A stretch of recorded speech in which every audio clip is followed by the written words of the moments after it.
వివాదం. కేంద్ర ప్రభుత్వం తీసుకొచ్చిన 4 కొత్త లేబర్ కోడ్లను రద్దు చేయాలని డిమాండ్ చేస్తూ సింగరేణిలో టోకెన్ సమ్మె చేస్తున్నారు కార్మికులు. సమ్మెలో బీఎంఎస్ మినహా ఇతర కార్మిక సంఘాలు INTUC, TBGKS, IFTU, CITU, TNTUC పాల్గొంటున్నాయి. భూపాలపల్లిలో 4 అండర్ గ్రౌండ్, 2 ఓపెన్ గనుల్లో బొగ్గు ఉత్పత్తి నిలిచిపోయింది. ఒక్కరోజు సమ్మెతో సింగరేణికి 2.20 లక్షల టన్నుల బొగ్గు ఉత్పత్తికి ఆటంకం కలిగితే 77 కోట్ల నష్టం రానుంది. మందమరి ఏరియాలోని గనులు, పలు శాఖల్లోని కార్మికులు సమ్మెకు మద్దతు తెలిపారు. దీంతో పనులు నిలిచిపోయాయి. బొగ్గు ఉత్పత్తి ఆగిపోయింది.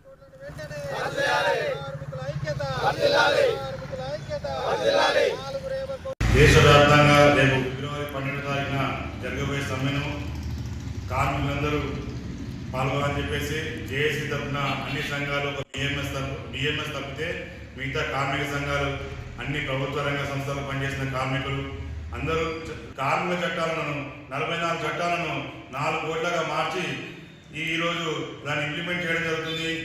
అది ఇంప్లిమెంట్ అయితే కనుక కార్మికుడికి ఉద్యోగ భద్రత అనేది ఉండదు.